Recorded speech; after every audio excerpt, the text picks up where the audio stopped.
Metal shutters rattled in the faint early morning breeze, and the aromatic mix of freshly brewed coffee and day-old garbage wafted through downtown's alleyways. Avery scooted her way through the throng of early commuters, pressing her messenger bag against her hip to avoid bumping anyone. At 16, she wore an air of quiet determination, an odd combination of rebellious streak and studious focus. Her dark curls fell around her shoulders, half concealing the sleek headphones she often wore to drown out the hustle and bustle. Her eyes roamed over billboards and lampposts plastered with torn flyers, all overshadowed by the towering murals and graffiti that colored nearly every wall of this urban playground. She was here on a mission, though not entirely a mundane one. Tucked inside her bag was a grimoire, passed down in her family for generations. She never let it out of her sight. The faded cover, so worn that the title was hardly legible, boasted swirling symbols that hinted at the book's arcane contents. She found a corner outside a coffee shop, out of the main pedestrian flow, and checked her phone. Only a few minutes before, she was supposed to meet her best friend, Flynn.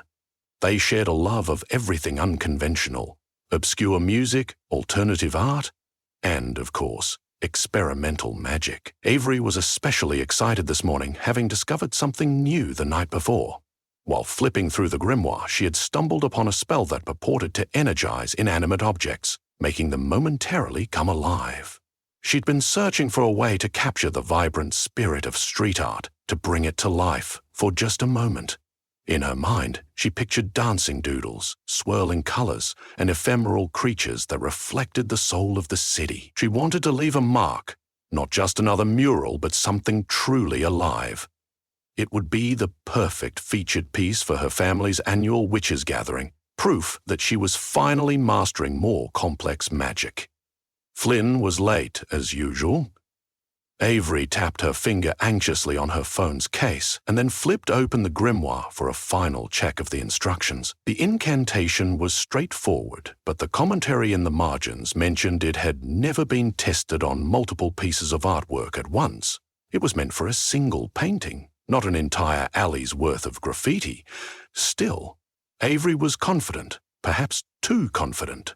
She'd set her eyes on a mural, lovingly known as the Metamorphosis, in a back alley off Main Street. Bright, neon-hued shapes melded into a roaring phoenix that took up nearly half a wall. Taggers had added their own, smaller designs around it, so the overall display looked like a menagerie of mythical beasts and swirling shapes.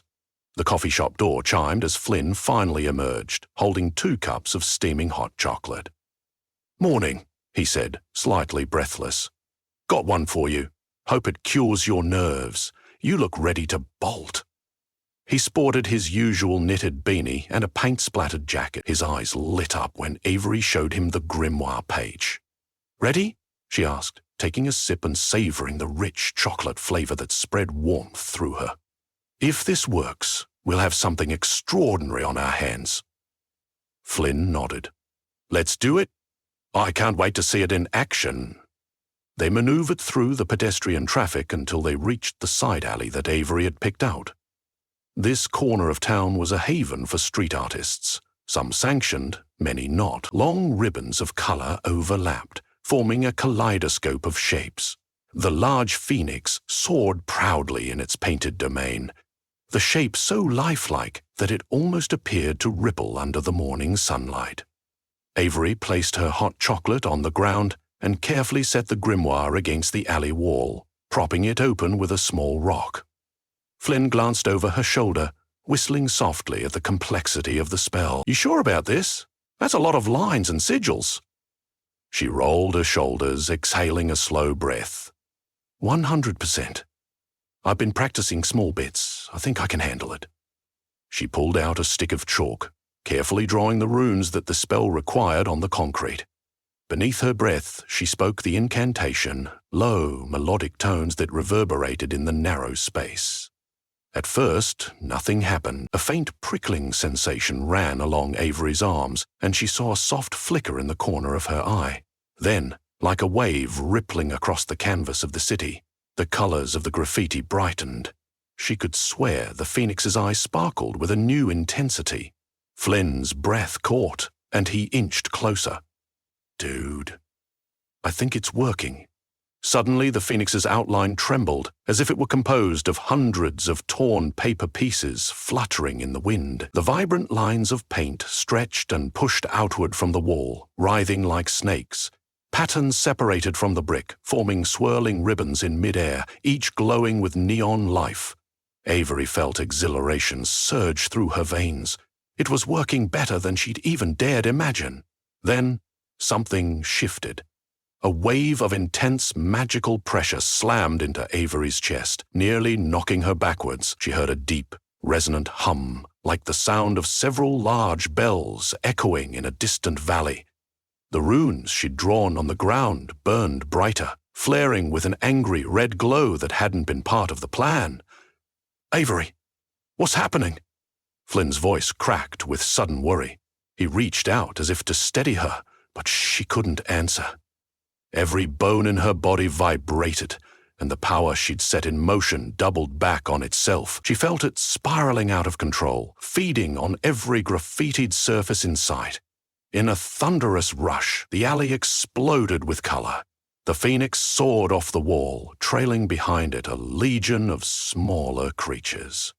Fish skeletons, dancing silhouettes, snarling wolves, lively dragons, and swirling geometric forms. They spread through the alleyway, bobbing and swirling with an uncanny, weightless grace. Each was a living embodiment of the paint that once marked the walls. For a moment it was magical, breathtaking. Then Avery remembered that this spell wasn't meant to last indefinitely. Moreover, she had only planned to animate one composition. The swirling shapes seemed more than just ephemeral illusions. They acted alive, too alive to control. The fish skeletons glided through the air, weaving among the milling crowd. The dragons roared, jaws wide in silent neon flame. The Phoenix soared higher, cresting over the rooftop and out of sight. Avery heard shouts from the distant street. People had started noticing the phenomenon. In a city that thrived on oddities, it still took them aback to see a living tapestry of colors drifting and darting among skyscrapers. Pedestrians whipped out their phones, some screaming, some laughing in disbelief. Cars screeched to a halt as a giant neon tiger sprang across the road, its glowing stripes flickering like strobe lights. "We need to fix this," Avery gasped, pressing a palm to her chest. She was drenched in cold sweat. The extra magical surge had zapped her energy, and she felt drained and dizzy. "Can we just reverse the incantation?" Flynn asked, grabbing her grimoire and flipping the pages wildly. "There's got to be a counterspell or something." Avery shook her head, trying to concentrate. "It's not that easy. Reversals need a stable source. I'll need the original mural, or at least something to ground the magic. Right now, it's all over the place." They peeked around the corner into the main street. A flock of paint-splattered hummingbirds darted between traffic lights. A monstrous, cartoonish cat stretched across a building facade, batting at a real-life pigeon perched on the window ledge, screams interspersed with bursts of excited laughter as all the living graffiti animals and shapes turned downtown into a surreal carnival. "Let's find the Phoenix," Avery said, breathing rapidly. "That was the anchor for this entire piece. If I can capture it or contain its energy, I can draw the rest of them back into the mural." Flynn nodded. They pushed through a stunned crowd, ignoring the bewildered stares and frantic camera flashes. Everywhere Avery looked, the living artworks conducted their own interpretive dance. Lines of cursive graffiti tumbled through the air, forming half-coherent words before dissolving into shimmering droplets. A giant metallic snake, originally just silver paint, slithered up a traffic light post, flicking a painted red tongue. The air buzzed with possibility and danger. Panting, they stopped in an intersection. The Phoenix flapped overhead, its neon wings leaving a glowing trail. "Look!" Flynn shouted, pointing towards a busy area where tall skyscrapers overshadowed a plaza. The Phoenix soared downward, disappearing behind a line of buildings. Avery and Flynn sprinted, hearts pounding with urgency. Racing through the plaza, they found the phoenix perched on top of a modern art sculpture, an abstract metal spiral that now appeared dwarfed by the bird's luminescent wings. People stood in shock. Children squealed in delight or clung to their parents, unsure whether to be scared or excited. The phoenix tilted its head, examining the crowd below with luminescent eyes. Its feathers shimmered as though made from molten paint. Every so often, it let out a silent trill that sent shimmering sparks drifting to the ground like fiery confetti. Avery's stomach clenched. She felt the swirling magical energy intensify the closer she got. She looked at Flynn. "I need to draw the containment runes, but I have to figure out how to keep the phoenix from flying off while I do it." Flynn looked around, scanning the area. "I have an idea," he said, pulling out a handful of plastic security tape that had been left around some construction site. "It's not magical, but maybe I can distract it." Without waiting for Avery's reply, he sprinted forward, waving the fluorescent orange tape in the air and shouting. The phoenix twisted its head, fixated on the sudden movement. Flynn's figure danced around the sculpture, leading the bird's gaze away from Avery. Seizing the opportunity, Avery crouched near the plaza's center. Her hands shook as she drew familiar symbols on the ground with a stick of fresh chalk from her bag. She needed precision under pressure. The spells used to contain large magical entities required symmetrical patterns, and each line had to be just right. As she worked, she felt a faint heat beneath her fingertips. The runes crackled with energy. The morning air hissed as though highly electrified. Across the plaza, the phoenix beat its wings, producing a shimmering gust. Flynn ducked behind a concrete planter to avoid being toppled over. A few onlookers shouted in panic, but many seemed unable to tear their eyes from the astonishing spectacle. The bird seemed torn between curiosity about Flynn and an instinct to soar away. Its flapping stirred up a whirlwind of swirling paint droplets, forming a miniature kaleidoscope around it. Avery gritted her teeth, forcing her concentration back to the containment runes. She spoke the incantation in a low voice, shaping each syllable as though it were a carefully crafted blade. The final line of spellwork crackled in the air. She pressed her palm against the pavement, sending a surge of power through the runes. A faint barrier shimmered, forming the outline of a giant circle that encompassed the sculpture and the phoenix perched atop it. "Flynn, get out of there!" Avery shouted, her voice strained. He scrambled toward her, managing to cross the runes just before the invisible barrier sealed shut with a metallic clang. A wave of neon sparks erupted from the ground, revealing that the phoenix and the sculpture were now confined within the circle. Breathing hard, Avery stood with Flynn on the outside edge, the onlookers behind them whispering and pointing. The phoenix tested the boundaries, pecking gently at the shimmering barrier. Small bursts of color pulsed in response, but it couldn't break free. Avery closed her eyes, trying to recall the next step. She had to channel the phoenix's energy back into a stable form, hopefully pulling the rest of the graffiti creatures along with it. The sensation of so much magic roiling within the barrier made her heart pound. Her own spell had gone off script and she was improvising. Her grandmother would have shaken her head at such recklessness. Sweat dotted her forehead as she lifted her hands and began reciting a longer, more elaborate incantation, a variant on the standard reversal spell adjusted to handle living magic. She had to be careful. If she messed this up, she could cement the phoenix's consciousness or scatter it forever, losing her chance to gather all the creatures back together. As she chanted, the phoenix grew more agitated. It hopped around the sculpture, wings flaring, sending arcs of glowing paint swirling through the air. The barrier crackled under the strain, flickering. Desperate to maintain her focus, Avery delved inside herself, searching for the calm center of her magic. She found it. A gentle glow nestled behind her fear. She latched onto that light, letting it expand through her chest and arms until it flowed into her words. The phoenix's movements slowed, its vibrant feathers dimmed slightly, and it turned its gaze on Avery, regarding her with an almost sorrowful look. Outside the barrier, people gasped as the swirl of paint droplets drifted back into its shape. The bird let out another silent cry, then burst into a brilliant flare of neon light. Avery felt a shockwave reverberate through the circle, but she held her hands steady. Gradually, the phoenix collapsed into a glowing orb, the lines of its painted form dissolving into swirling patterns that circled the center of the barrier like orbiting planets. A new vortex of color formed overhead. Avery recognized the shapes of other living graffiti creatures converging from every corner of the city. Dragons, wolves, fish skeletons, all drawn by the phoenix's magnetic pull. They swirled into the barrier's perimeter, each dissolving into a similar stream of neon that joined the swirling orb at the center. Even the smaller bits of animated lettering came drifting in, vanishing into the vortex of color. Onlookers gasped and filmed, their phones capturing the spectacle.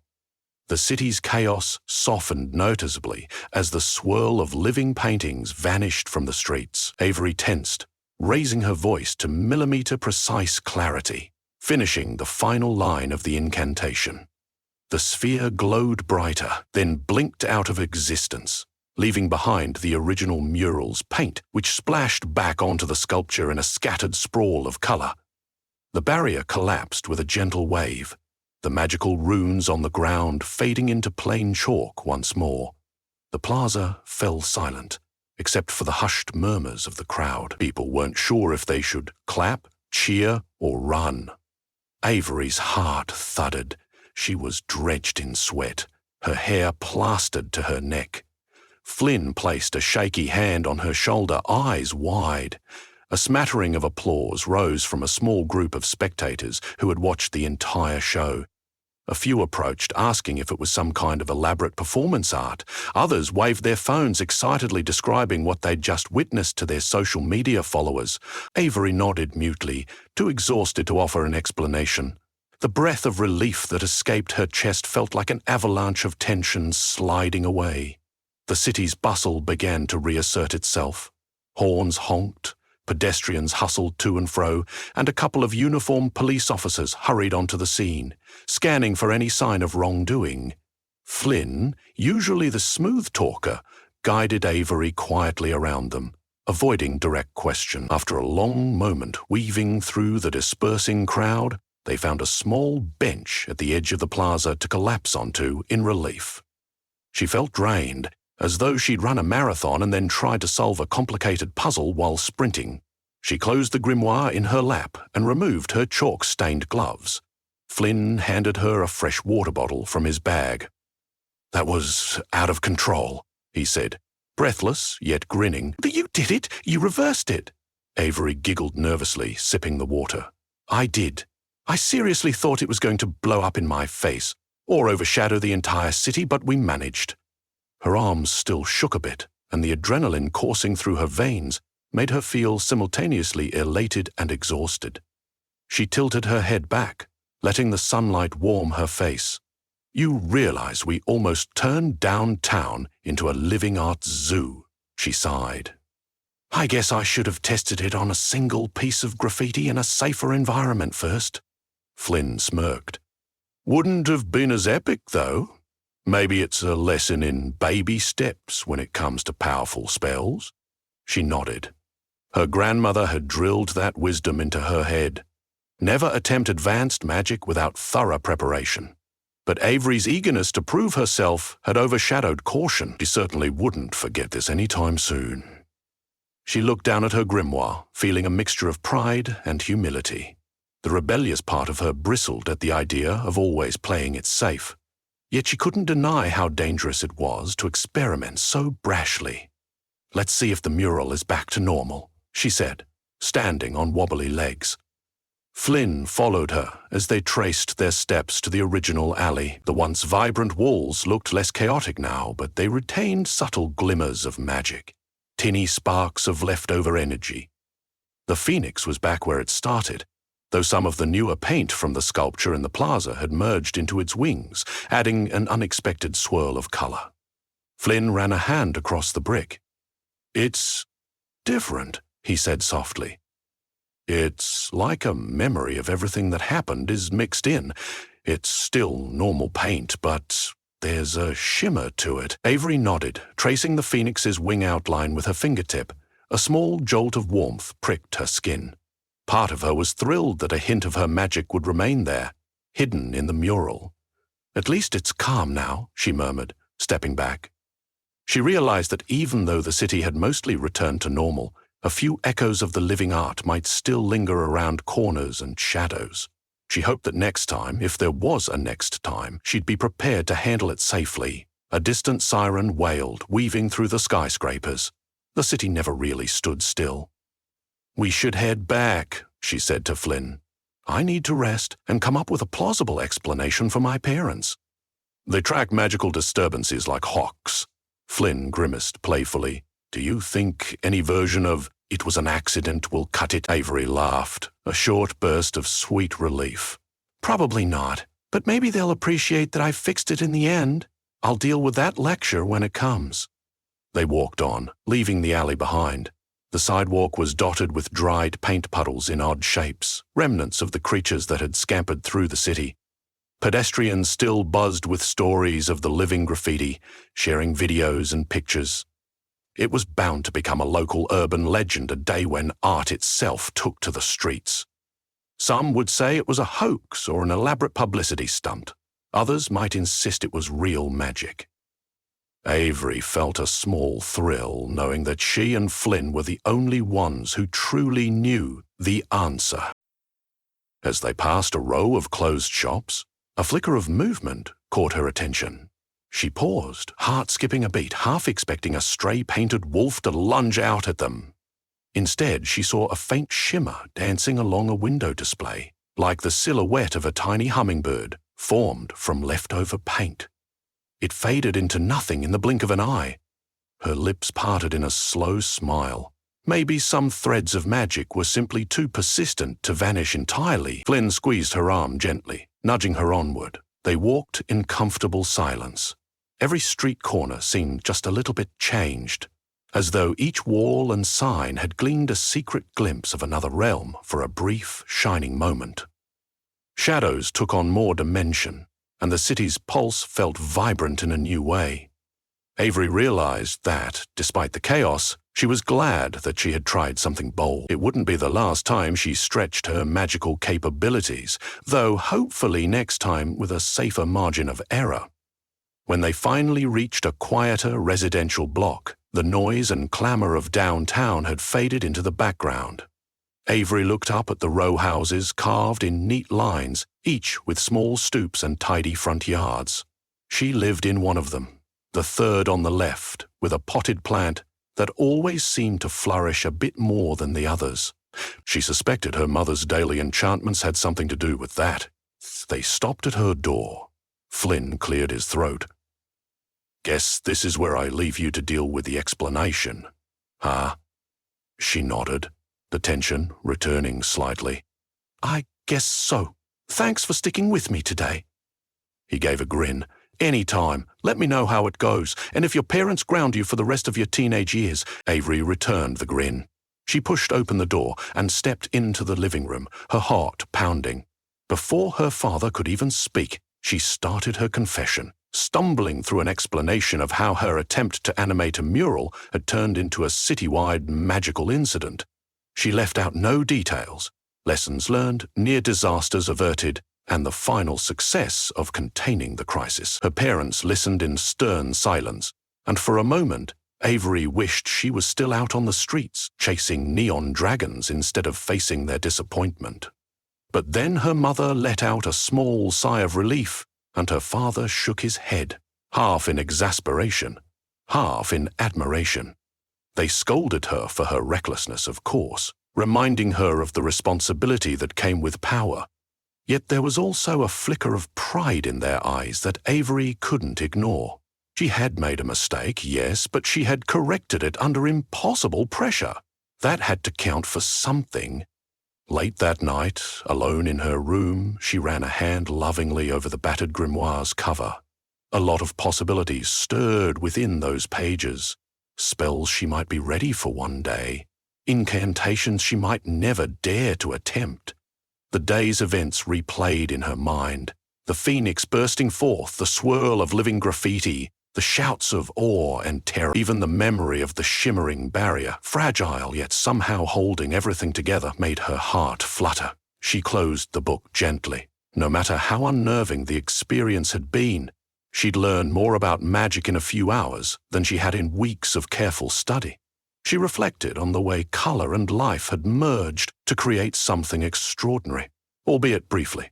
Her regrets were real, her mistakes glaring, but the sense of wonder lingered alongside the lessons. Stepping over to her bedroom window, she peered out at the moonlit street. A car passed, headlights sweeping across the pavement. Out there, the city carried on.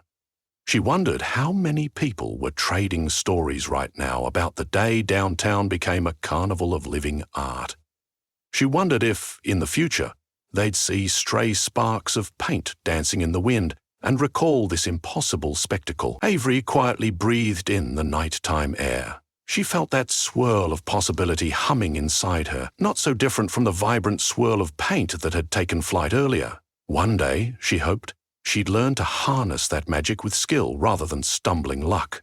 But for now, she would rest, grateful for the lessons gleaned and the knowledge that even a miscast spell could lead to a moment of breathtaking wonder. And somewhere in the city's hidden corners, she suspected faint traces of living paint might still be flickering, painting the night sky with the promise of what was yet to come.